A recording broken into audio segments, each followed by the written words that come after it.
Comment fonctionne l'interface Trellis?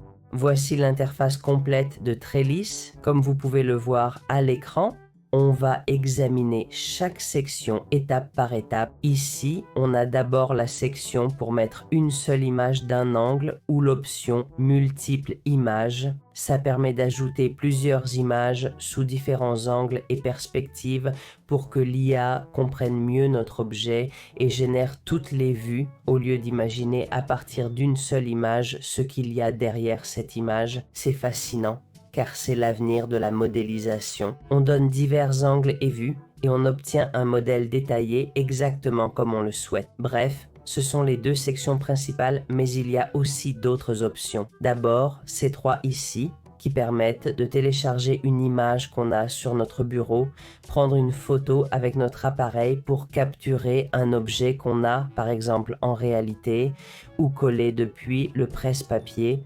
Ensuite, les séries suivantes seraient celles de génération où on a essentiellement les graines. La graine serait comment notre modèle commencerait à générer, de quel bruit il partirait pour arriver au résultat final.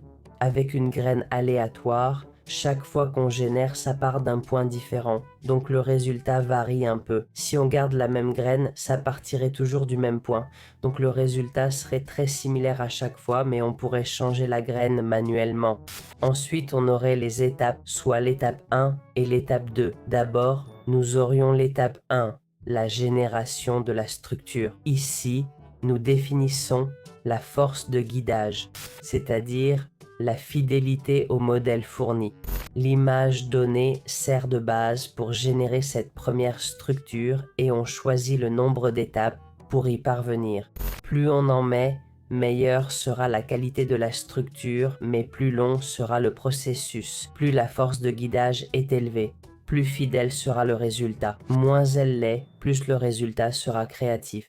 Ensuite, on a la structure latente, c'est similaire. La force de guidage indique la fidélité à l'image fournie. Les étapes d'amplitude définissent les pas pour cette phase.